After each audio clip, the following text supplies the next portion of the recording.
Bonjour à tous. Good afternoon, good morning, good evening, wherever you are in Canada or beyond. My name is David Wheeler, and I'm your moderator and facilitator for this excellent webinar that we have planned for you all. I am a sustainability advisor to Canadian Colleges for a Resilient Recovery and have spent something like 35 years in the field of sustainable development. So I can say that these webinars that we're running at the moment through C2R2 really do represent cutting edge knowledge and cutting edge information. And I want to welcome everyone to the webinar. We've got some amazing speakers. We've got a great audience out there, and I'm sure we're in for a treat the next hour and a half. So Canadian Colleges for Resilient Recovery is a coalition of leading edge colleges, polytechnics, institutes and CEGEPs across Canada who are committed to delivering a resilient recovery for Canada. And this means a lot of training. We have a minimum target of 50,000 students to be trained in the next few years as part of the transition to a greener and more resilient economy. And we also, of course, have a focus on applied research and development with local businesses to all of our colleges and doing demonstration projects which illustrate what a resilient recovery may look like as it unfolds in Canada. We have today also hosting this event and the main designer of the event, Seneca College. And of course, Seneca College again has an amazing track record on sustainability questions and a real commitment to delivering for students, for local businesses, for society at large, and that explains why they're part of this coalition for a resilient recovery. Anyone who wants to know more about C2R2, as we call it for short, is invited to visit www.resilientcolleges.ca, where you can learn all about the work of our coalition and the amazing colleges that are part of that coalition. So as I mentioned, we are part of a seminar design today that's been put together by Seneca College, and it's now my great pleasure to introduce Kurt Muller, who's going to speak on behalf of President David Agnew of Seneca College, and welcome you all to this webinar. Kurt is the Dean of the Faculty of Communication, Art and Design at Seneca, and it is my great pleasure to hand off now to Kurt to do a little bit of an intro from Seneca. So over to you, Kurt. Well, thank you very much, David, and welcome everyone. I'm really excited today to hear the insights of our esteemed panelists, Tiago Carneiro, Jeff Melanson, and Kay Don Douglas. And I want to thank David Wheeler for moderating the discussion. Seneca is delighted to be part of the Canadian Colleges for Resilient Recovery Coalition, focused on creating solutions leading to a resilient recovery post-pandemic.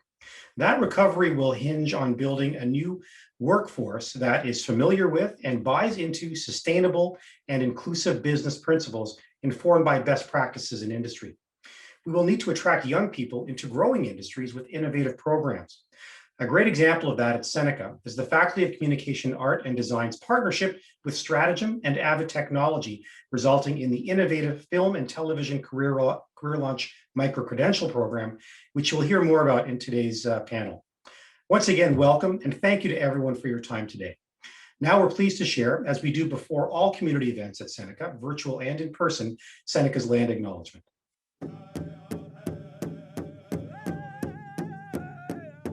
Ani, sego, pegutit, niwe, kidme, mampi, eyang, anishnawek, ejin kwazant, Mississaugas of the Credit First Nation, mige, windak, pine, gayat, mampi, akke. Bojo, wache, beshaga mampi, Williams Treaty, ge.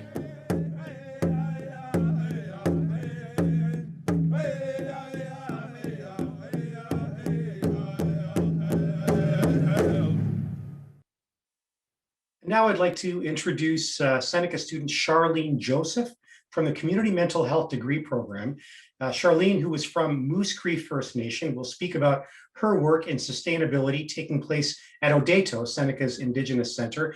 Very appropriate that we have a student here today speaking about sustainability, because the whole C2R2 initiative is really focused on the future and what the world will be like for these students. Over to you, Charlene. Thank you. So I have to share my. Odeto is the Indigenous Student Center at Seneca College. Located at Newnham campus, it services Indigenous students and is also available for the Seneca community if they would like to access service that are provided, such as learning about Indigenous culture and attending teachings. At Odeto, sustainability is very important to us. As in Indigenous culture, it is of vital importance to have good interaction with the environment, which we call Mother Earth. Believing that the natural world is sacred, we consider ourselves as an element of the natural world and that it needs to be whole for future generations. At Odeto, we grow our own medicines. In our medicine garden, we grow tobacco, sweetgrass, sage, and cedar.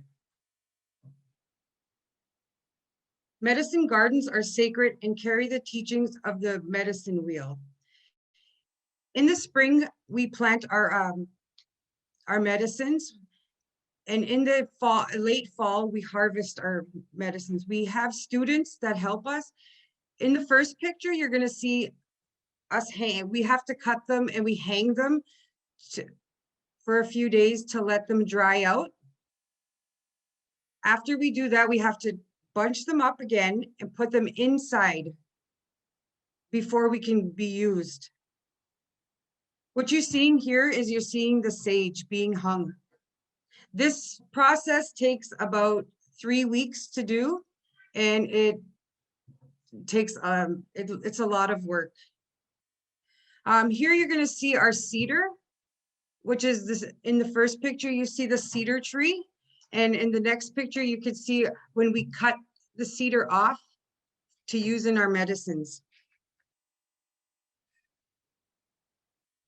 Here at Seneca, we have an altar where we use our 4 medicines. So after they're grown in the garden, we take them inside, we dry them, we harvest them. And this is where we keep our medicines for the staff and the students who want to come in and use smudging.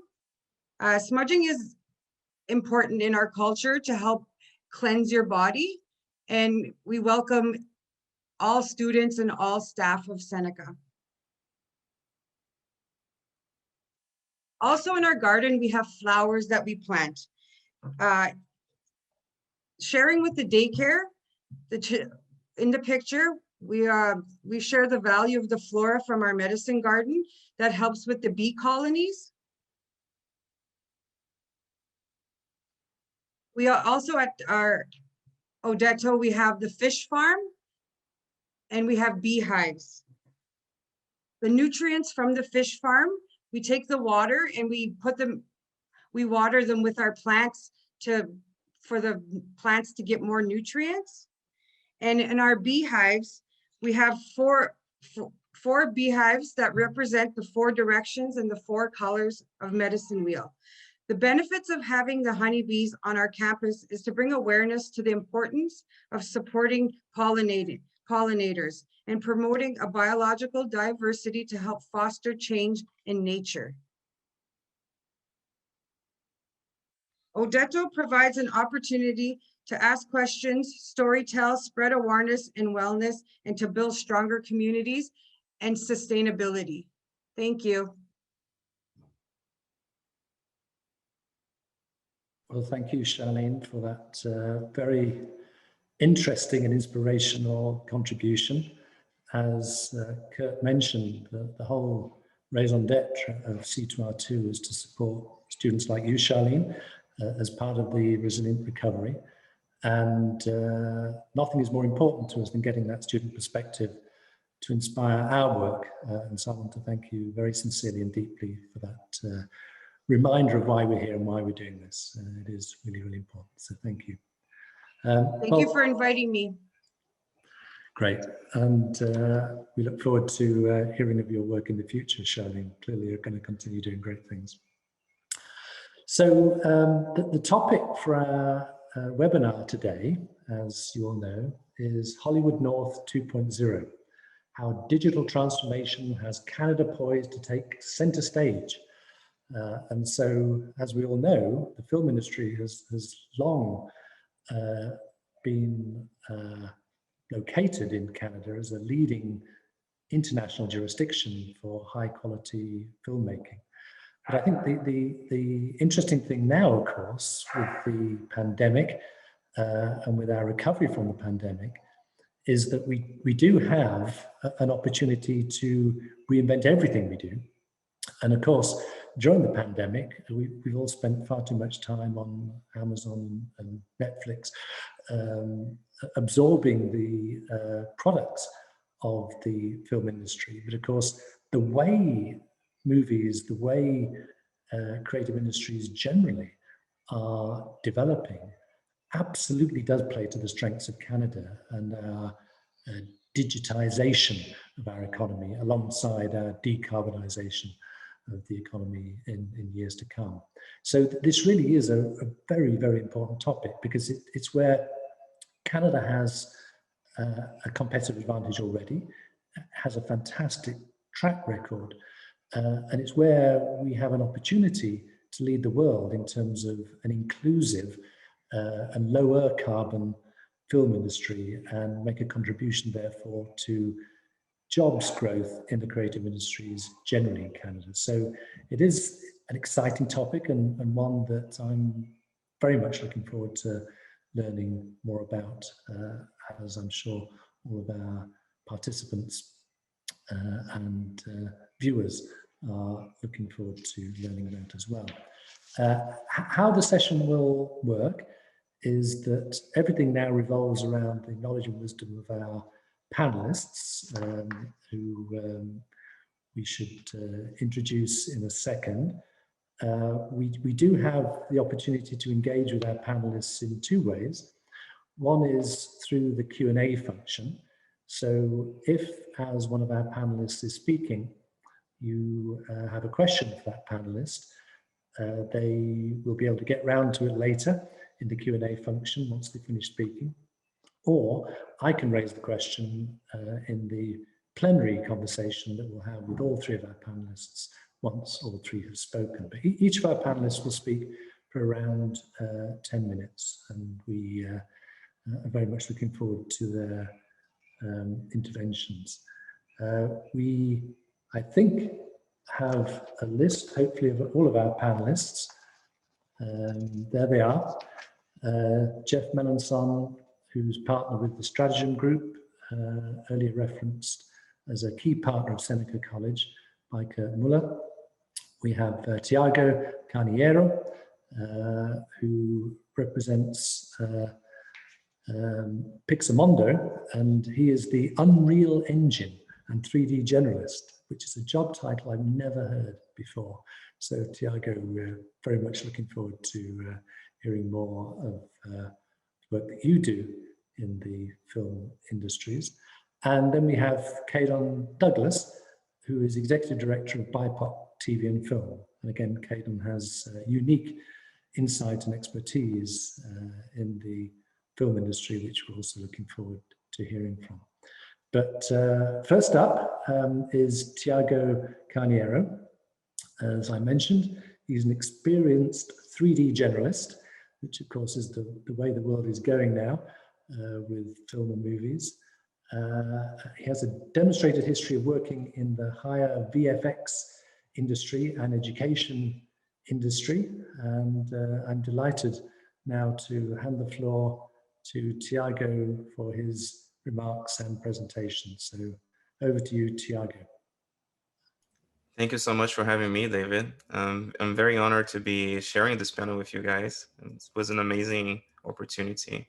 So my name is Tiago Carneiro. I'm an Unreal Engine artist at Pixomondo, Toronto, and I'm also an Unreal Engine instructor at Seneca College.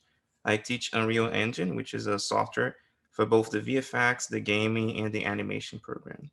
I'm going to share my screen a little bit so I can share with you exactly, and the rest of the attendees, what is that I do. Okay. So yeah, the point of my the conversation that I wanted to have today is to talk a little bit about virtual production. I told you that I work at a company called Pixomondo. It's an international company. We have 8 offices around the world. At Canada, we have 3 offices, and the largest is in here in Toronto. It's like the hub, all the technology, innovation, and everything that gets created here eventually gets adapted in the other facilities. You might have heard the shows that we worked on. We're known for working in Mandalorian, Game of Thrones, Westworld, Star Trek, a lot of other big shows too. Recently, we looked into new technologies and workflows, and virtual production was one of them. And the areas that we're focusing in this area now of virtual production is a huge industry disruptor. It's really changing how movies are being made. And I'm going to share this PowerPoint here with you guys right now, and I'm going to talk through some of the aspects of what is changing in the industry of movies, right? So traditionally, when people go and record a show or they going to do a movie, they do stuff in location, meaning they need to travel somewhere. And we all know with COVID and the pandemic, that's something right now it's very hard to do. Different countries have different types of restrictions. There is risks involved in doing that. And this was a perfect time for introducing this kind of technology that we call virtual production. It's very broad. There's not enough time today to explain all these aspects of it. So I'm going to touch in a few of them, but it's way more complete than this. So one of the aspects of virtual production is something that we call virtual scouting. Here's a video showing how that's done. Essentially, we create a digital world of the location that the production is going to be filmed, with using 3D scan and satellite data and the kind of information. We create a 3D model, a 3D mesh, a 3D mass of the location where the director wants to film a specific scene. And all the scouting that would have been done with a team, walking into this place, going around, taking photos, is all done virtually. So people can do that from the safety of their own homes. And here's a video showing some of that process.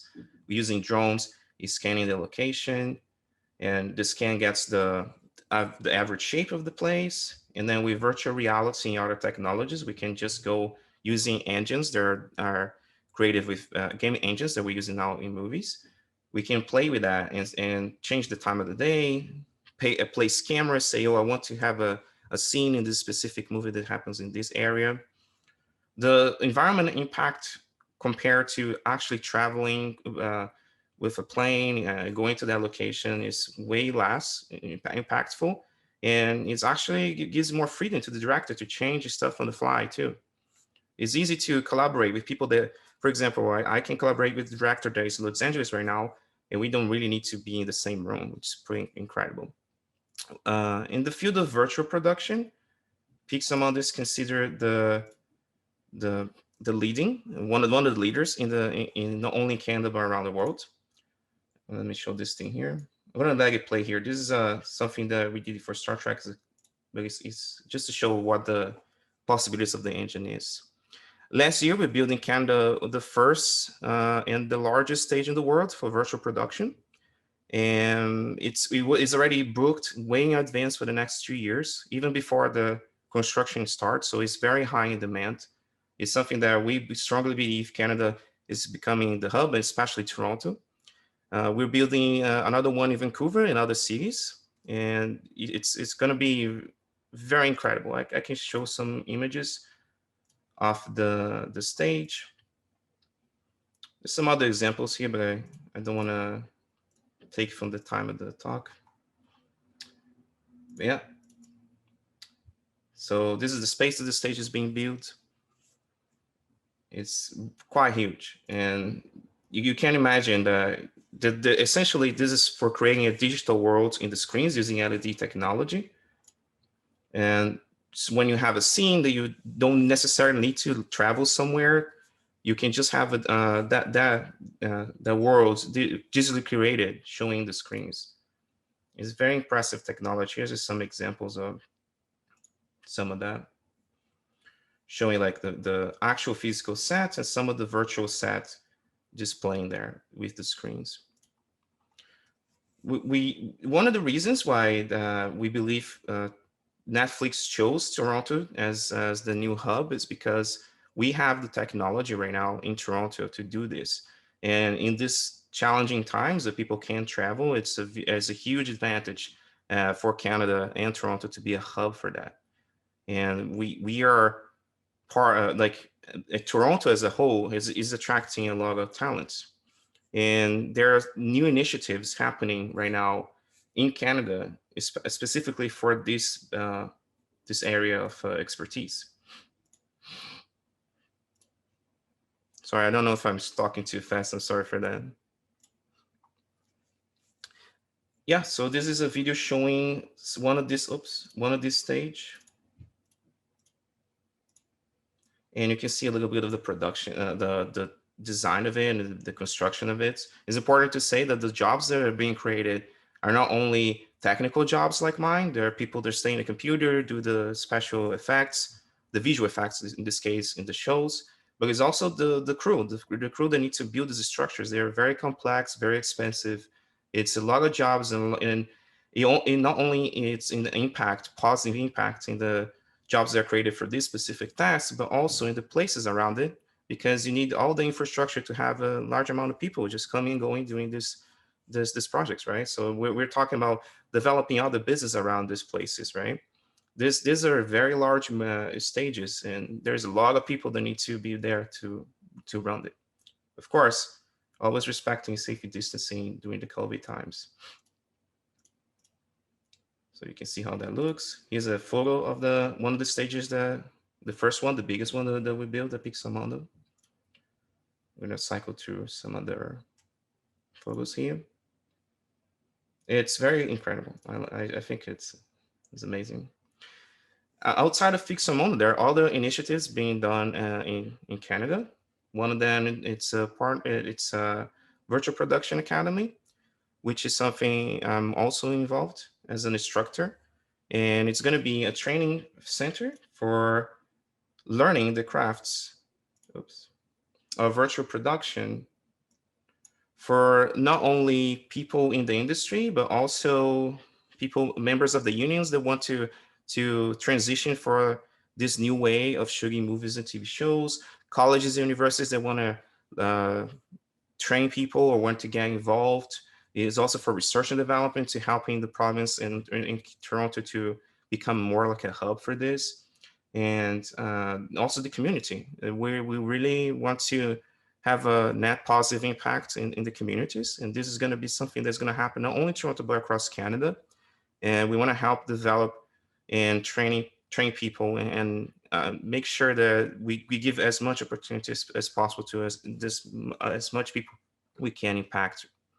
I have a teaser that I want to show. There's more details coming from this in the end of the year. But as to his right now, I can show you a teaser. Let me just make sure that the audio from my computer is coming through. I might need to share again, 1 second, sorry for that. All right. And here's the teaser. Let me just move to the right screen. Sorry. You can tell I'm a little bit nervous. I'm very, very humbled to be part of this call with you guys. So here's a little bit of the teaser, what's coming in the near future for Toronto and Canada.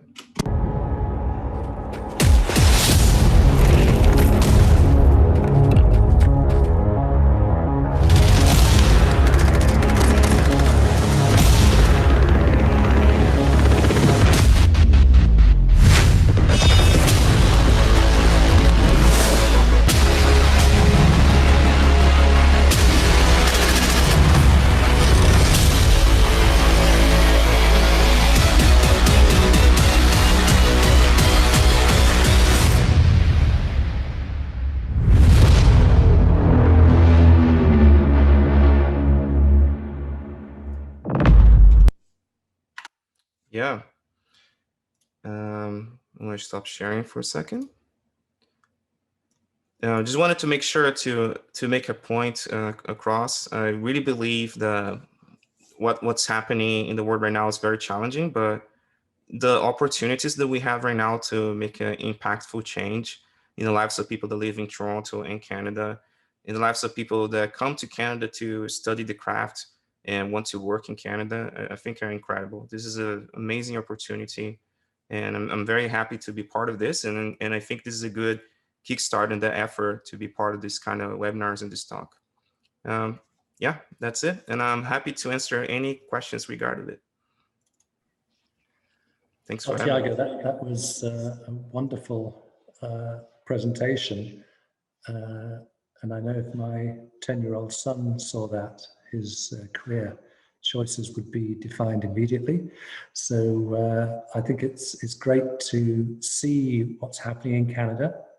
And again, I think it's a source of enormous pride to Canadians to see this industry with all of its potential being led from Toronto, from Vancouver, and from other cities across the country. What a fantastic asset for the country to have. So Tiago, for the moment, thank you for that very, very inspirational talk. And as I said earlier, please do use the Q&A function if you have a question for Tiago. He may be able to answer that directly now that we're moving on beyond his talk. Or of course, he will be able to deal with any questions in the discussion after all three of our panelists have spoken. Can I just make one last point? I'm always accessible to anyone. Find me on LinkedIn if there's any questions after this talk that you want to answer, that you want to know about virtual production, about Virtual Production Academy, about the industry. I'm always available. Well, that's a very, very generous offer. Thank you, Tiago. So check out Tiago on LinkedIn and bombard him with questions and ideas. And I know you'll get a very good response, because Tiago is one passionate advocate for his craft and for his industry. So thanks again. At this point, it's probably a good moment to introduce our sign language supporters, Sarah and Rosalie. And you can see Sarah there, I think, and Rosalie you saw earlier. So again, just wanted to say thank you to our signers, to our interpreters, and I hope if you're using their service, you're enjoying connecting with Sarah and Rosalie. Now, I would like to introduce Jeff Melanson. So Jeff is a very prominent player in the Canadian arts and culture community, and is known internationally for his approach to leadership, strategy, and vision. So Jeff is something of a futurist, an uber networker, and someone who obviously encourages a lot of talent development in the creative industries in Canada. So Jeff, I think you're not going to use technology to support your talk. You're going to speak from the heart and from the head. And we very much look forward to hearing what you have to say. So over to you, Jeff. Great. Thank you very much, David. A real pleasure to be here with you all today. When I knew I was going to follow Tiago and he was going to show his extraordinary video content, I opted wisely not to share any video content of my own. So I apologize for those attending. You just get my ugly mug, and I'll speak from the heart, as David mentioned. First, I was delighted to receive this invitation to speak for the Canadian Colleges for Resilient Recovery. And when I was asked, I said, what are the priorities for C2R2, which when I first heard the acronym, I was hoping it was going to be some sort of vaccine that I would get access to, but was pleased to discover that you have really, really an important mandate, which is supporting a recovery that delivers good jobs, positively impacting the environment, and addressing socioeconomic equality, which I can't think of three better outcomes to aim for. And I think today's talk, you actually are going to hear people speak to all three of those priorities: environmental sustainability, an incredible opportunity in job creation. And of course, I'm sandwiched between the incredible Tiago, who you just heard from, and the wonderful Kadon, who's going to give you an exceptional discussion around diversity, equity, and inclusion, and as it applies to the creative industry. So I think we're going to check all the boxes today.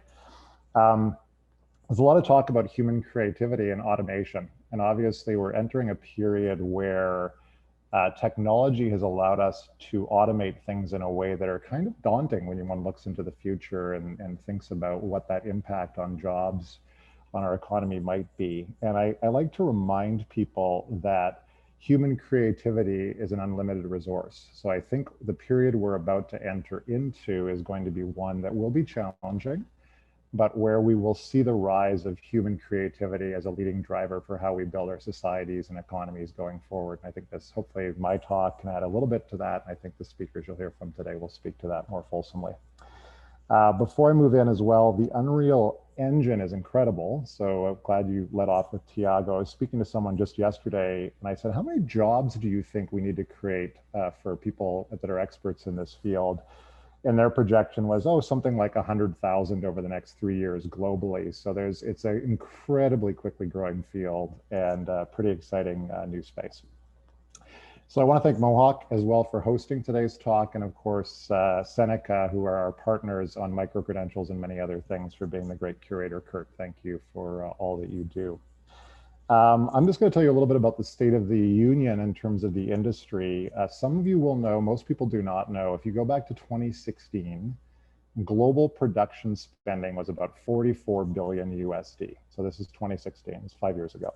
Obviously, COVID has disrupted trajectory, so we'll not talk about the last year, but 2016 to 2019, global film production went from 44 billion to 177 billion in 2019. So a very, very, very steep growth curve, which no one anticipated. So what that's created is once in a generation opportunities in terms of job creation, business development, and incredible roles for both on-screen narrative storytelling, and obviously incredible amounts of people who work behind the scenes in creating screen-based content. And this will include anything from animation to film to gaming, of course.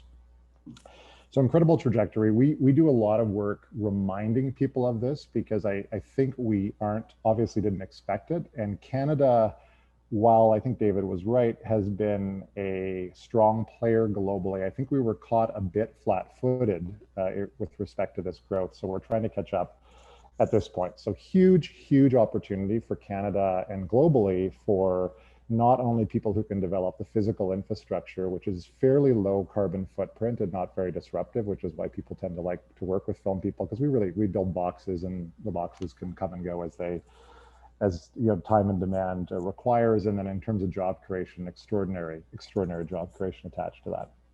Our problem in Canada is generally our institutions have not kept pace with that growth. So while we have incredible colleges all across the country, amazing media art and design schools, some of the skills that Tiago highlighted, we're not quite offering at all of these different colleges, which is why his virtual production academy will be a really important player. But also one of the challenges, with the post-secondary system is as the modalities of creation of content and consumption of content change, we have to be constantly refreshing our approach. So the creative change has obviously driven a need for some response from colleges and post-secondaries, the technological change, and then I know Kadon will speak to this, but from a diversity standpoint, generally we've done a terrible job in our industries really sharing all the voices and being as inclusive as we can be. So a lot of work to be done. So while there's an exciting growth opportunity, there are a lot of systemic challenges that we need to address to make sure that we're really developing these things in the most robust and thoughtful way. In terms of competitive advantages for Canada, we have kind of three areas that people tend to look at when they're creating content. They look at, part of this is going to be really boring, so I apologize. Tax incentives and foreign currency as one piece. We look at physical infrastructure and human capital, which is the talent, which is actually normal for almost any strategy. What is the financial, physical, and human resource base that underpins your economic growth? In terms of Canada's assessment, our tax credit system is pretty good. You know, there's some very exciting things happening competitively globally that we'll need to think about as we move ahead to make sure Canada continues to be competitive in this space. In terms of physical infrastructure, we don't have enough, and it's not enough high quality. What Tiago was articulating with the one stage that Pixomondo has done, and to give you a sense of this, a year and a half ago, there wasn't a lot of talk about the need for those smart stages, and now every streaming service, every studio is looking for them. So obviously no one has the right infrastructure right now, and we have a bit of a gap to close in terms of delivering on that opportunity. And then in terms of our workforce, insufficient. We do not have nearly enough people in the film and creative industries. We're way short. And I'll give you a few metrics that will help to articulate that. The company I work with and represent, Stratagem, is a capacity building and creativity company. And we aim to build 1.5 million square feet of studios over the next 5 years across Canada. We've opened our first 250,000 square feet about 6 weeks ago in Toronto.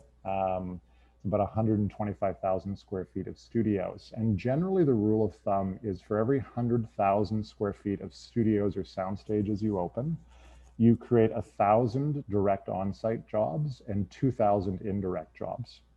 And there are many companies growing into this space. Stratagem is not alone in this space. So for our company, if we achieve on the 1.5 million, of which half will be sound stages, so 750,000 square feet, we create about 75,000 jobs through that development in total between direct and indirect or off-site. So you can just imagine, you add 4 or 5 players across the country, there's tremendous job growth coming, and the colleges do have great training programs, but we're gonna have to figure out a better way to interconnect the college system into that employment opportunity directly. And I'll tell you some of the things we're working on with respect to that. We also have a post-production company and production services and other things. And like Tiago, if you want to learn anything more about our work and our business, don't hesitate, because we don't have time today to get into it, and I won't. Otherwise, David will give me the sort of hook, and I'll be quickly off screen. So I just want to sort of close this last section here and talk a bit specifically about workforce development and what we're doing. So when we realized the magnitude of the change, my partners and I had a conversation, and we thought, well, we could launch our own training initiatives, but there are a lot of these. And what we need is really larger scale interventions. So our partnerships, and this is part of what I've done historically in arts training, is taking a small idea and trying to turn it into a big idea, usually successfully, sometimes less so. So I've kind of learned the hard way of how to do things pretty well and then how to really not do things well. So hopefully there's a bit of wisdom in this. So we thought in terms of workforce development, why not try to reimagine K-12 and the K-12 education system and how it approaches creative education. So as a lot of you will know, despite the sort of rise of the need of human creative capacity into the future, we've actually cut arts education in most of our public school programming. So that's not good. And there is an opportunity for us not to go back to what we used to provide, but actually reimagine, in partnership with companies like Pixomondo, for example, what that high school education experience can be. So we launched at Stratagem a partnership with the Toronto District School Board, 250,000 students in that school board, about 22,000 students per grade level, to start to take the kind of content, and even frankly, you could take Tiago's presentation, I know Kadon's presentation, plug it into those, grade 10, grade 11, grade 12 students, and achieve a magnificent, amount of certainly awareness and eventually pedagogical and developmental work that can affect many, many tens of thousands of people. And that's just one school board, right? We would eventually want to extend that across the country. From a community standpoint, we've partnered with Toronto Community Housing and their employment services to work with their internship-based programs to take young people that have interest in the creative industries and provide direct internship and training opportunities. It's sort of almost concierge style, match the interest of the individual with their opportunities for placement. Toronto Community Housing has 110,000 residents, so there's an incredible opportunity again to use a larger scale system to impact many, many, many more people. And then we were delighted to partner with the heads of Media Art and Design, which is an association in Ontario that has 22 colleges. And we've been meeting with them quarterly to talk about how we develop work integrated learning opportunities to ensure that the colleges can actually create a bit of a more of a symbiotic relationship and work with private sector partners to scale. During COVID, just to give you a sense, we were able to serve about 2,000 young people through the Toronto District School Board, about 36 interns through Toronto Community Housing, and about 120 students through direct internship and co-op placements through the Heads of Media Art Design. And it needs, what we're doing needs to be way bigger than that. That was our beta test. So we're very eager to bring in other partners to help us scale this because we need many, many more people participating. The last things I'll say, Seneca, we were delighted to partner with and develop the micro-credentials that Kurt mentioned earlier. There are 10 of those. Micro-credentials provide a really unique opportunity for those of us in the private sector to partner with colleges to create really relevant fast-track programming that I think are very important. So we're delighted to do that and are looking forward to scaling that across the country with other partners as well. And we've just entered a partnership with Magnet, which is the sister organization to the Future Skills Canada that's charged with the idea of building an educational platform, placements platform, I should say, for the post-secondaries to help young people more directly get into the kind of jobs and careers they want. We're working with them and D2L, Desire to Learn, to build custom content where we'll handle the training side. Magnet will help us build sort of better pathways into employment for our young people. So really exciting things that can be done. We're beta testing a few ideas that I think have tremendous scale. The opportunity is certainly there, and we need other partners. The very final thing I'll say from a government standpoint, what can the government do to react to these opportunities? First, we have to modernize our approach to training and our approach to cultural training in particular, because a lot of what I did historically, to be honest, needs to be modernized to some degree. So there's a lot of investment in arts training, unfortunately, for jobs that no longer exist. So there's certain parts of the creative industries that are not growing, and we have to kind of pivot a little bit away from that, because we do not want to be training people for careers that don't exist and you know, having them leaving school with student debt loads and limited opportunities. So focusing more on the sort of growing creative industry is important. Enhancing placement opportunities through ESDC and other organizations that can do sort of a better job of matching the sort of post-secondary students with direct placement that would be relevant. And then I think on the infrastructure side, the government might consider, and this is a provocative idea, other countries are doing this, providing some incentive for infrastructure investment, particularly related to domestic production, because a risk we run that very few people might share or let's discuss is Canada. Part of our advantage is we have a low dollar and we have the tax incentives. If we don't develop our own domestic creative industries aggressively, we run the risk of becoming the place where people from other countries come to cheaply produce their content, which we've seen other industries and the impact of that. I think there would be a role for the federal government to consider stepping in on the training and on the infrastructure side to figure out how we build a really robust and dynamic creative industry, so we're not just, again, servicing foreign service, which is fantastic. We should be doing the foreign direct investment, but if we're only doing that, we're not really developing Canadian intellectual property and taking our rightful place on the world stage. So I'll leave it with that. I threw a lot at you. Apologize, we had 10 minutes. I think I went a little bit long there. Apologize for that, and don't hesitate to reach out if I can be of any further assistance on the Q&A. Thank you, Jeff. Again, that was a very, very interesting contribution covering the opportunities, the massive growth in numbers of people required to staff these new industries, and some very important points you raised there about how the federal government can maintain the human capital investments and ensure that those pay off for the individuals, of course, but also for Canada and Canadian society as a whole. So I'm sure we'll be coming back to those topics. And just before we leave your contribution, because you did very much focus on the opportunities for ensuring that training works optimally. One of the important dimensions of the C2R2 approach is to ensure that anything that's produced in any of our partner colleges then becomes automatically shareable, not just with other founding partners, but with any college or cégep or institute anywhere in Canada, in a kind of a shareware, freeware approach, which is quite different to how post-secondary education has happened in the past, where people tend to hang on to what they've got and hope to attract all the students to their particular institution. With C2R2, we have the opposite approach, which is to create great stuff with wonderful partners such as yourselves, and then make sure that's shared with any college in the country that wants to put on this kind of training in their locale. So I'm sure we'll be coming back to these topics about how we reinvent post-secondary education. And it was good for me to know also that you're working with D2L, which is another fantastic Canadian success story, a global leader in online education based out of Kitchener, Waterloo, and wonderful you've made that connection, because they are the best of the best in their particular world as well. Okay, now we are delighted now to bring in Caedon Douglas. Caedon, as I mentioned earlier, is the Executive Director of BIPOC TV and Film.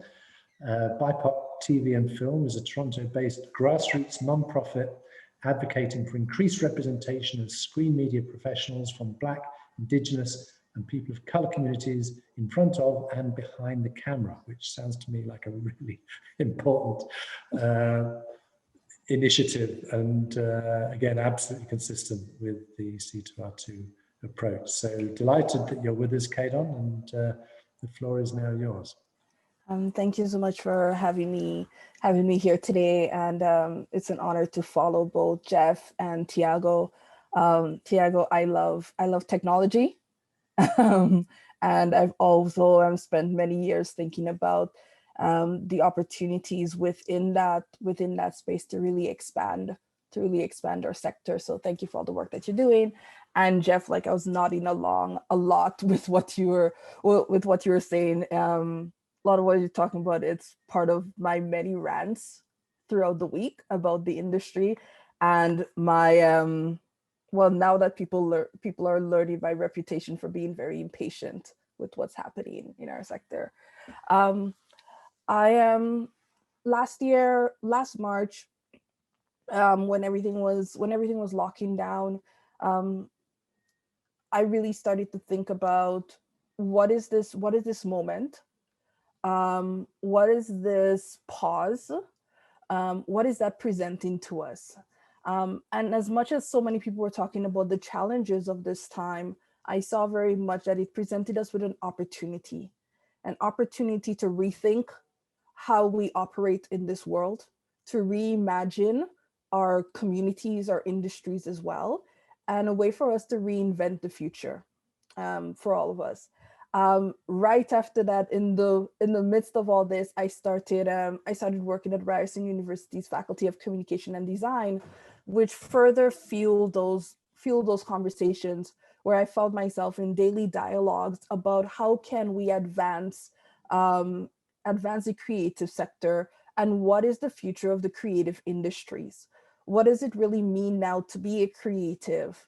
And in what new ways are we exploring how we express ourselves in the different media that we work in? And so in the middle of all that, having that conversation, and then with the events of last summer, the rising conversations about anti-Black racism, and then now about anti-Asian racism, it's thinking, and in the midst of all that, thinking about the recovery of our sector. So now thinking about the ethical implications of that. How are we applying ethics to how we're rebuilding the sector? What does resilient recovery look like for us? And then we came up with the point that it has to be inclusive. It has to make room for all of us to thrive, and started to think about what are the things that we needed to do around it. Earlier this year, starting in this new role at BIPOC TV and Film, I found myself having more questions than answers. So bringing it back again to what does a just recovery look like? What are the opportunities that have been provided to us to rebuild and reimagine our industry?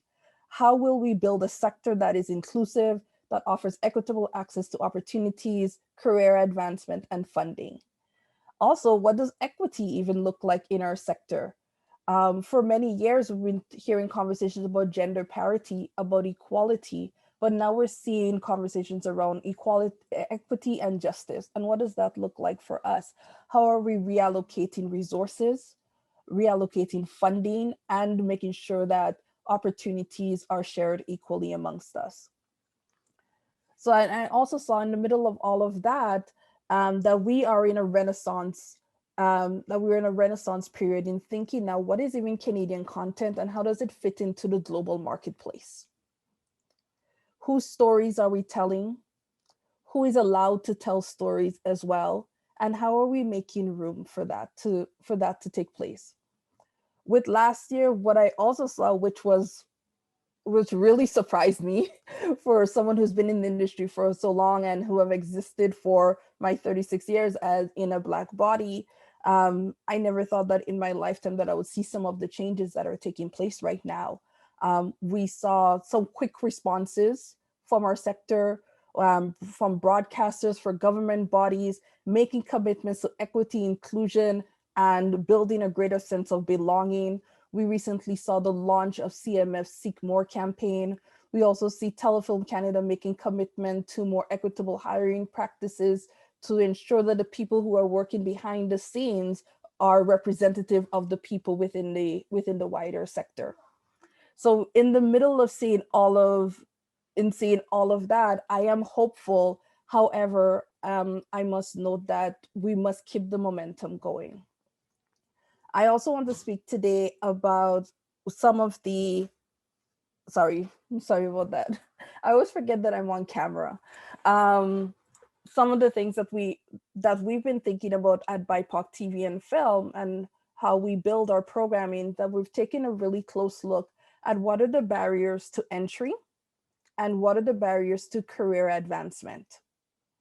So let's think a little bit about how do people even get into the film and TV industry.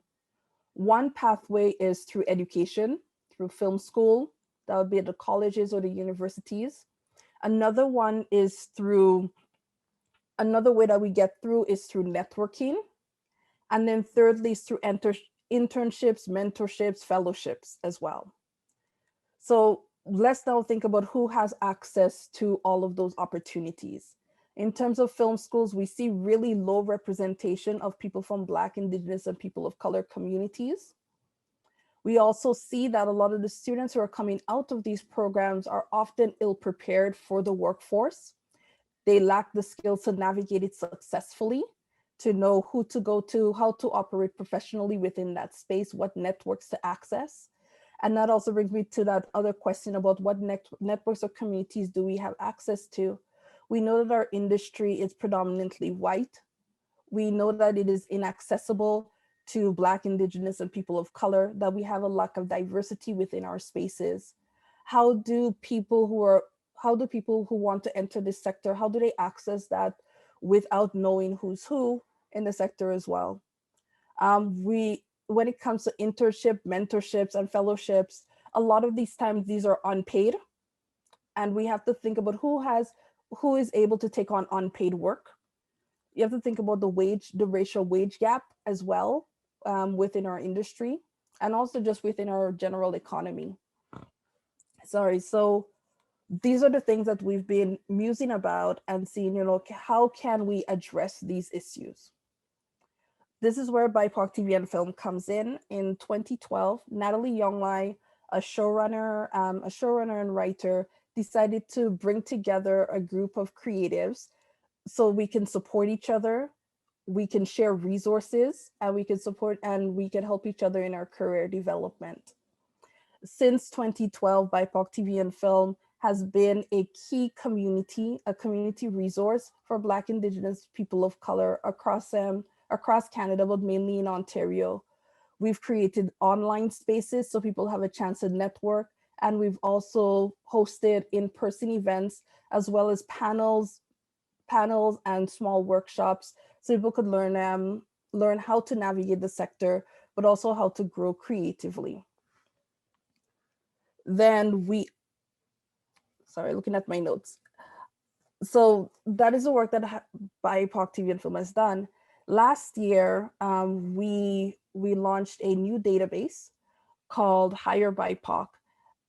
So Higher BIPOC is a bilingual database now hosting over 5,000 professionals who work within the screen sector. We have people ranging from below the line crew to above the line as well. We also have over 200 who are French speaking to ensure that we are reaching those communities and providing job opportunities for them. Through Higher BIPOC, employers are able to connect directly with an experienced workforce.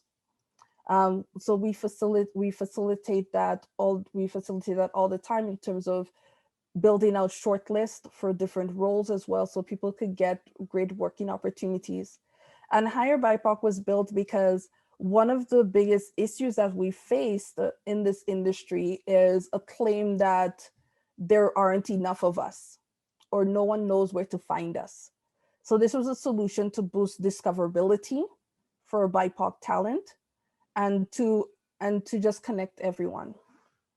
Sorry, I'm very nervous, so but I'll be fine. I killed it in Q&As. So these are some of the things that we're addressing at BIPOC TV and Film.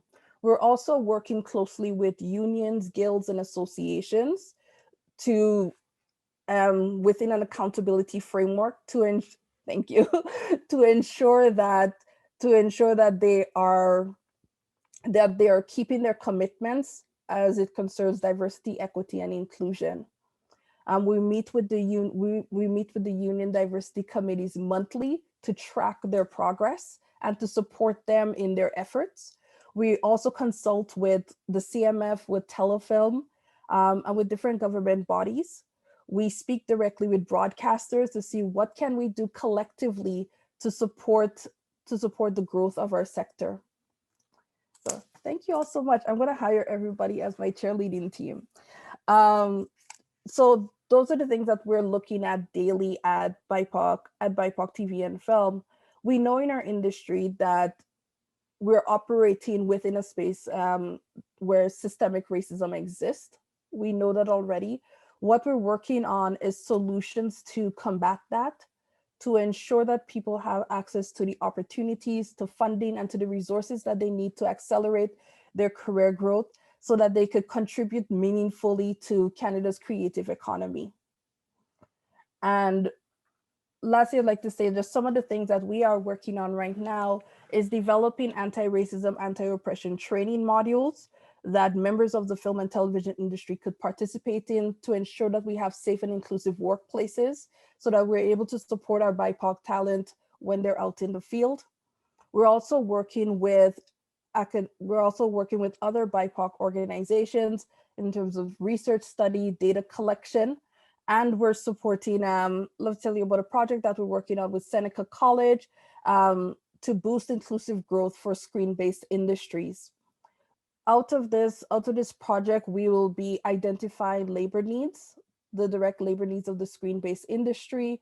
We'll also be looking at developing the labor pool for marginalized communities, and we'll be publishing a labor development report capturing recommendations for community, education, industry, and government players. And so we're on the ground doing this work to ensure that we're really building a future industry that could support, that is supportive, that is vibrant, that is representative of the mosaic that is Canada. And we really just want all people to thrive within it as well. We now have, as I said before, we have a unique opportunity to reinvent, to reimagine, and re-energize our sector. Let us not squander that. Let us take this opportunity for what it is. Let's open doors. Let's be bridges and not barriers to progress. And also to either help people or get out of the way. That's really what we're asking for right now. And yes, I'm happy to just connect with all of you here today and to share some of the wonderful things that we are doing to ensure that we're building the right way. Thank you. Excellent. Thank you, Kadon, for that very, very important and articulate contribution.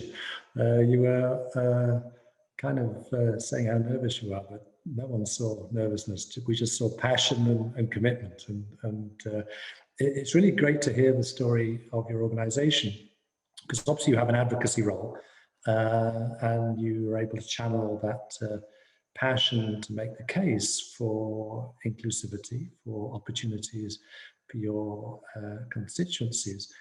But also you're doing practical stuff around these databases and the higher BIPOC approach with thousands of talented people available to the industry. Just visit the website. You know, that's important work. So I think we're all very, very grateful to you and to your organization for bringing reality to inclusivity and the opportunities for Black, Indigenous and persons of color getting into this industry, because they clearly have a huge contribution to make and deserve the opportunities. So thank you, Kadon, for now. As you all know, there are different ways of asking questions in a plenary, which is where we're moving now. We would strongly encourage you to use the Q&A function if you are able to. It's a bit easier doing that than trying to get our attention, just in case we don't have your thumbnail video in front of us. But as we are waiting for Q&As to come in, there are a couple of questions that I've seen flash across my screen. One was for Kadon, actually, and it was about how do you keep going? And I think, you know, particularly, you know, through the BLM phenomenon and the momentum that built around that, you know, that was a real wake-up call for the world. But I also know that it's sometimes tough calling out structural racism, because you get some negative as well as some positive responses from that. I have a long-time mentee who's a counsellor in the GTA. I won't give her name. She can speak for herself, but she's recently called out structural racism as it affects frontline workers in her particular city in the GTA, and has got back pressure. So how do you balance that, Kadon? How do you keep going, you know, calling out what's wrong, still keeping positive and channeling that impatience you mentioned? You know, what does it for you? Community, rage, and the office. So that's what really keeps me. I have a really great community of people behind me, people who will listen, who make space for me to share as well, and who are really concerned about my self-care. So really appreciate having that. I'm also very driven by my love for community. In keeping I really stay focused on who this is for, knowing that this is a marathon and not a sprint. So keeping myself very focused in that way, and also granting grace at times to know when to step back as well. And even coming into today, like I had already like 3 very testy conversations around that, especially in light of all of the different things that are happening in the world.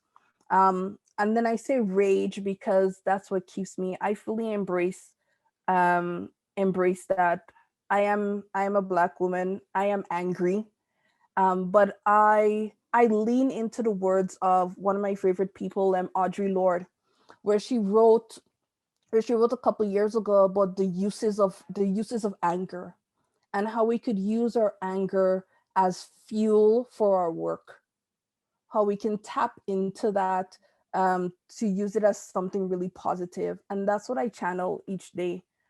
I use that to see, okay, what can I do? What can we do differently? how can we shift things? How can we grow? How can we grow and sustain ourselves in this industry as well? So my answers for that is Community Rage. And I say The Office because that's what I go back to every time when I need some downtime, just rewatch it every year to laugh and sit back and escape. That's excellent reflections and excellent wisdom. Thank you, Kadon. I'm sure we all enjoyed you describing how you navigate all this stuff and stay positive. Well done to you and to your team. There are various questions now coming through. One could be for Tiago, and touching maybe on your own history, Tiago, and the history of people you know.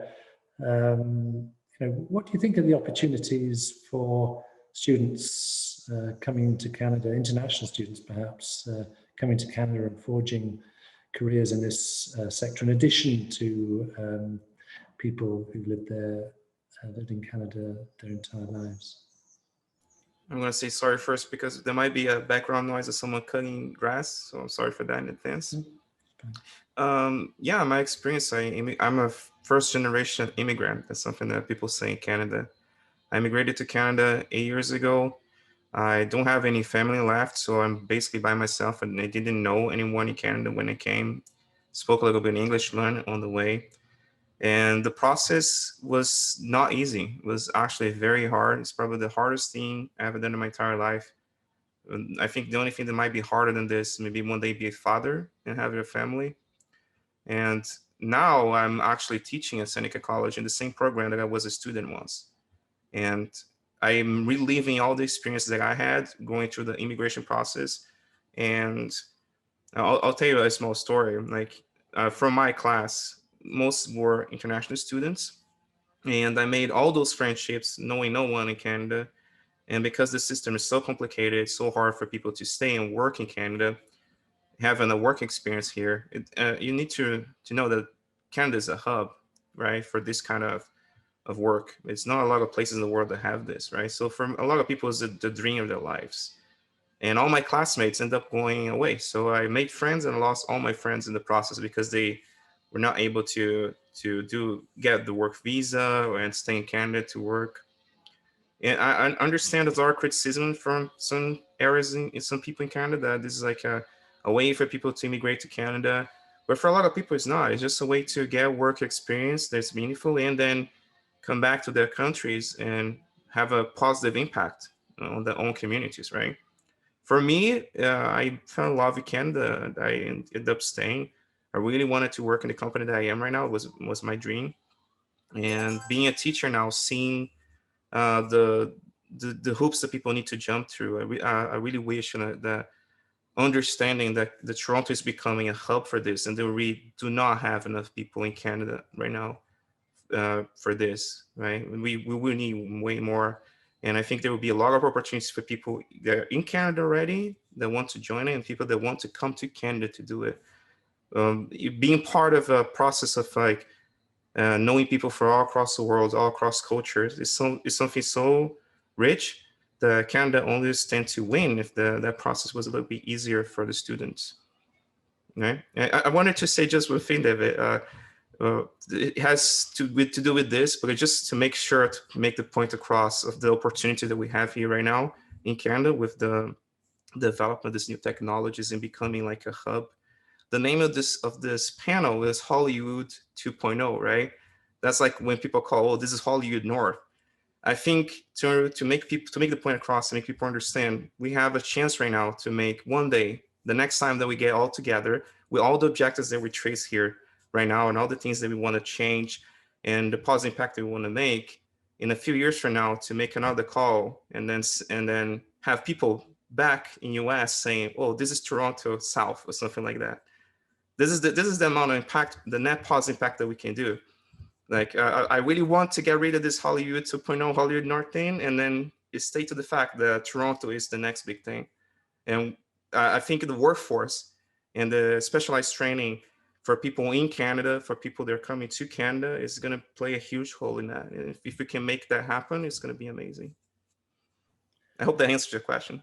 Yes, it does, Tiago. And also you raise a very interesting issue, because most people involved in post-secondary education, and I think any policymakers who are part of this webinar, who are listening, will perhaps be a little bit surprised in what you're saying, that it's not quite so easy to immigrate and embed yourself in Canada, because usually in Canada we pride ourselves on having one of the more liberal approaches to students staying after graduation and so on. But That was one of my shocks. Sorry to interrupt. That was one of my biggest shocks when I immigrated. yeah. When I decided to come to Canada, I literally Googled best country in the world, quality of life, maybe one day raising a family and working with movies and TV and games. And then Canada was in the top, and I came. I put all my time, all my love, all my effort. I invested a lot financially to come here, and the experience has been amazing. I have only good things to talk about Canada. I think it's an amazing country. But on the immigration process thing, I know because I have a lot of friends that are going through this. I know because I help a lot of students going through this right now. It's very complicated. It could have been easier. And there's no, like, I understand the argument, like we're trying to make easy for people immigrating that's going to compete with Canadians. But the reality is right now, and this is why I'm making the point that I hope Hollywood will know one day as Toronto South. There's so many jobs. There's going to be so many opportunities. There, everyone can have a part of the pie. And I think this is an amazing opportunity to really not only develop Toronto, but develop the whole country. I really would like to see other places in Ontario becoming hubs too. I think Toronto is ready. A lot of stuff happening here, but what about the small towns around Toronto, right? We can start developing, creating jobs everywhere. And wherever there's a college wanting to take the material and the content from the training that you and others are developing, in theory, that can happen. So what I'm taking from that, Tiago, is that we have to do even better when it comes to talent management. And perhaps I'll bring Jeff in there, because Jeff, you had a few things that you thought we needed to work on in terms of human capital. But of course, one of the challenges we have is that if a lot of the short-term retraining and skills building required for the resilient recovery is based on micro-credentials, how are we going to ensure that students can get loans if they need loans, or should they be made free? You know, how do we ensure that no one is held back because they can't afford to take a micro-credential, which might get them into the film industry? So is that coming up in your world? You know, the short cycle training, which C2R2 is very committed to, and clearly Seneca is leading the way on much of that. Is it possible for us to imagine mass scale take-up of micro-credentials that are going to fill the gaps in the short term whilst we wait for the film schools and the 2- and 3-year programs to generate fully fledged graduates? That's an interesting question, David. And I have I had two responses to it. One, which is what I should say, and one, which is what I probably shouldn't say. But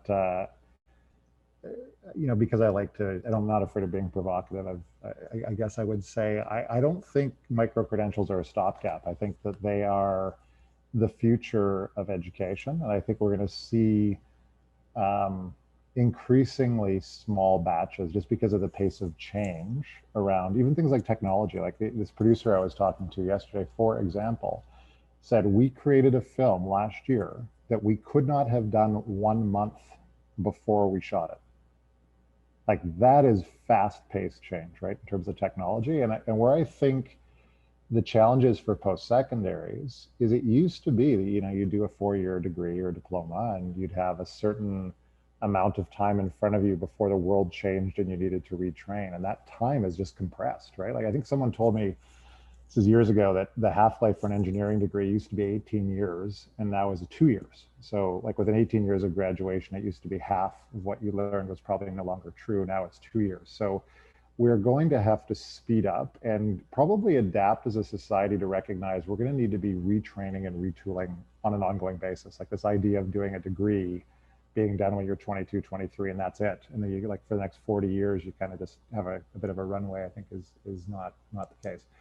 In terms of making these things affordable, your other part of the question, I think there's a couple things we need to do. I think the micro-credentials are a very good tool. I think they should be subsidized as much as they can be. I think there is a role for government in that. And I think you are seeing government step into that in a good way. I think the other piece, and I'd be curious to hear Keaton's thoughts on this, but I think a big shocking, I'll use this as an example. COVID hit last year. We didn't think we'd do anything with the Toronto District School Board because of all the lockdowns they had to deal with. And we created a virtual co-op where I reached out to some really prominent people, like the CEO of Universal Music, for example, did a presentation this week. We've got Moment Factory next week. Everybody said yes. You know, the idea of giving back to young talent, like 100% success rate. I'm like, wow, this is incredible. And I started to think, you know, talking to some other folks that are doing similar work to what Keaton does, that, you know, because social capital is so much of the missing piece here. I'm like, what if 100% of people want to help and we have this social gap? Maybe we need, beyond just micro credentials, to be thinking about how we match make between seasoned executives and develop more of a larger scale platform to help with mentorship of young talent. And whether that's from a diversity standpoint, what Tiago says about international students is right. It's borderline criminal that we charge people that kind of tuition and then bring them here and don't help them, you know, better land on their feet in Canada.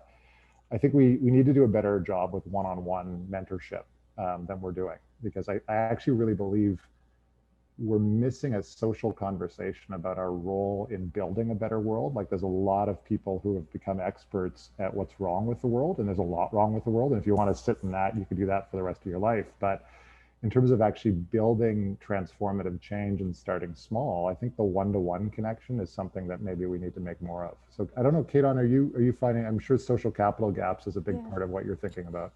Yeah, so that has been a big topic for me for many years now. Even in my work at Women in Film and Television, when people would ask what are the benefits of joining, and I would say that it's that social capital piece. Joining that organization, you had access to almost 1,000 other women at various levels of the industry. And bringing it now to our organization, that is what we do in terms of connecting people. So for our programming, we ensure that mentors are involved in that. The program that we're wrapping up right now is our Black and Indigenous drama writing intensive. And with that, we match all 8 of the emerging writers in the program with mentors who are showrunners, who are experienced writers in our industry. We also brought in guest speakers from here and from the US. So then they could connect with them and build their community as well. What we see coming out of that is the participants getting opportunities directly from these mentors who are like, would you like to shadow? Are you available for work? And they're able to build that way. They also got a chance to connect with each other. So that is a big part of the work that we're doing, so that in every programming that we run, we ensure that there's an opportunity for the participants to expand their network. Our industry is very insular. It's still about who you know, and more importantly, who knows you. That's what really drives it right now. Even with higher BIPOC, what we're finding is still that producers, employers are reaching out to us to ask for a short list of candidates that we recommend. That as much as we've created this database of over 5,000 people, people are still asking for for those personal recommendations. And so we still see how important it is to have social capital to build that. And so one of the things that we're facilitating now is access to it. You know, who is first in mind for that as well. And so that's something that we're exploring and really ensuring that's at the front of it. And what I also saw and I wanted to point out is even seeing how training works in our industry and even access to that as well. And I spoke about that internship, mentorship, fellowship component earlier, where usually you do need to have, most of the time they're unpaid, or they require so much of your time that you don't even have extra time to do paid work to support that. So what are we doing in terms of creating solutions around that to ensure that internships are paid that we're providing opportunities to support people's career development so they can have the chance to access the mentorship and the training as they grow in their career. So this is where it is right now, into supporting people in that way. And then also providing them with the skills, with the resources that they need, so then they could advocate for themselves and they could negotiate as well and navigate this industry in an empowered manner.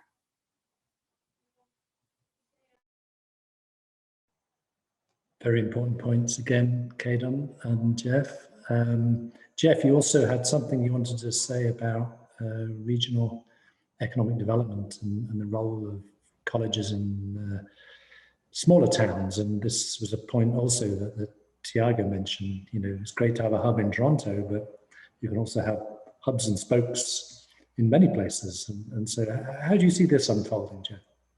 Well, I think that's that explosive growth that I described has created opportunities that are more regional than historically have been exploited, I would say. When you talk to a lot of college students, which we've been to all the colleges in Ontario that have media art design programs, a lot of them presume they have to move to Toronto after they're done. And what COVID has done, because so much of visual effects and post-production has been done out of people's homes, where you're physically located. Some of the work has to be on site, but a lot of it does not have to be on site. So there's a real opportunity for Canada to leverage opportunities. I think for a lot of creatives, there's an affordability opportunity in smaller communities, and a lot of the colleges that are we have an incredible post-secondary network across Canada.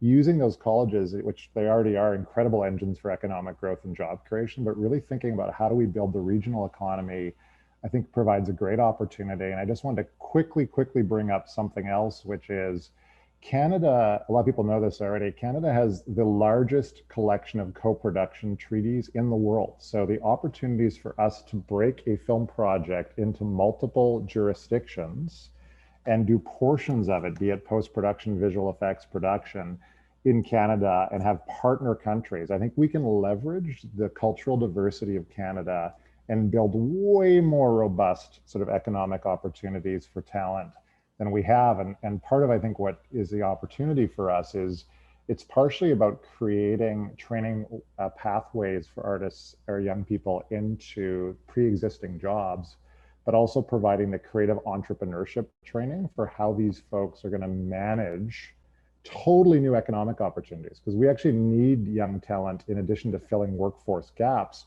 to develop the future. So I think that's a really exciting opportunity for colleges all across Canada.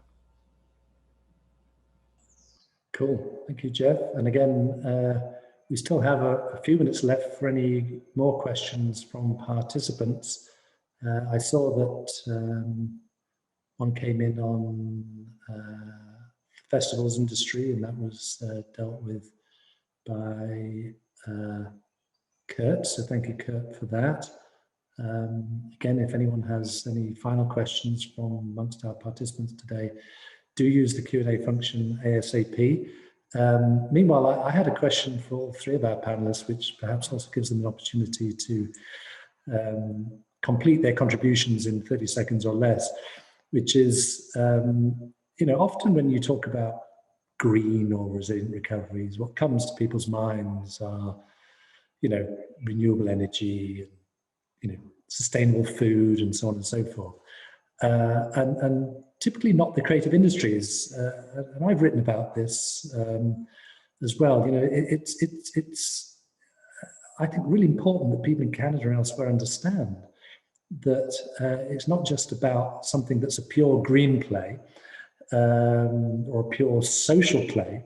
It's about a sector that's going places technologically and creatively and so on, that can also do that in a lower carbon, and therefore more environmentally sustainable way, and certainly in a more socially inclusive way. So, you know, for all three of our panelists, but quick answers, please. You know, how do we get the creative industries and the film industry in particular to be seen as a big player in the response that many people are having to the climate crisis and the need for environmental and social responsibility more generally? So maybe I'll start with Tiago on that one. Yeah, I strongly believe the virtual production is one of just many, many alternatives for that. To not only make sure that in this time that we have social distancing and the protocols are in place to be safe for everyone, but also to make the impact on the environment lesser, right? We don't really need at the moment right now to go to Antarctica to film a show. We can do that in here, right? We can do that in a small town close to Toronto.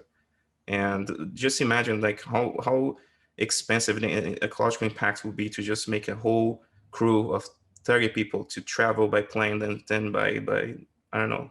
I don't even know how to get to Antarctica, right? But the impact will be massive. And we can do that change here. And I think it will be in the best interests of Canadian politicians and the leaders in the segment, in the corporate level too, to spearhead the effort to make sure that the Canada is the leading uh, effort on the ends. Right now it's up for grabs. I think Canada is leading already, but we can do so much more. And I keep saying that. I know it's a silly comment to say we can make Hollywood one day say Toronto South, but I think that should be the mindset.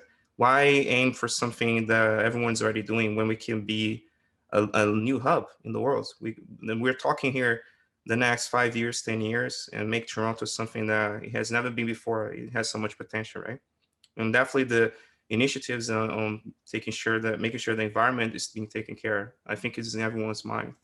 And it's in consideration when the technology is being developed too. Excellent, thank you, Tiago. And again, very briefly, Jeff, and then we'll give the final word to Caleb. I just would say the three things I think you could do: build form. Like we have to really look at making sure that our build form is mindful of best practice in terms of environmental design. We have architects that do that, so there's ways to do that. And we're not a particularly the traditional film industry infrastructure was not particularly environmentally off, but I think there's ways to enhance that.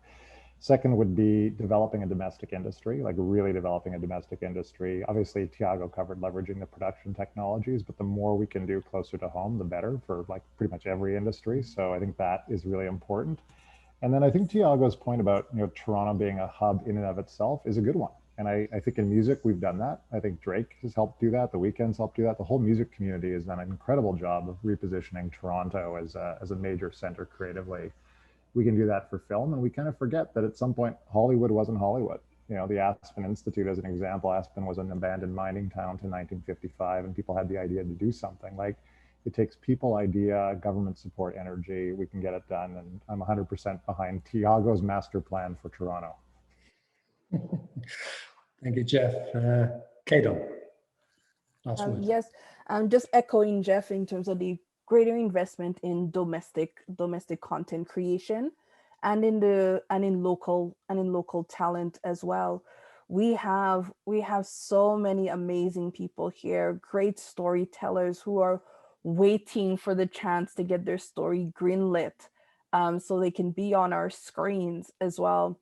So we need more investment in that, and also greater investment and more funding and resource allocation for BIPOC-owned production companies so that they can implement some of these green strategies as well. I think those will be my top two things, just for us to invest in talent and invest in our company into entrepreneurship as well. Very cool. Thank you, Kaden. So I think based on this webinar, we will officially redefine the film industry as one of the green industries of the future for Canada. If there was any doubt about that before, there should be no doubt now. So sadly, we're out of time, but I hope you've all enjoyed this webinar. We do have more webinars to come, courtesy of C2R2 and the team at Mohawk and the other founding partners who are involved in putting these things together. I want to say a very big thank you to our panelists, so a virtual round of applause to our panelists for their amazing contributions for today. Thank you also to our signers, Sarah and Rosalie, for their sterling work. Thank you to you. Thank you to everyone at Mohawk and C2R2 for everything that you've done. Seneca, what an amazing college you are, and what amazing things you're doing, not just in film, but across the suite in terms of sustainability. So thank you for your leadership too. So with that, I will sign off. I hope everyone has enjoyed this webinar, and we look forward to seeing some of you at future webinars. And do check out our website, resilientcolleges.ca, for updates on what C2R2 is doing with all of our wonderful college partners. So thanks again, and we'll see you soon.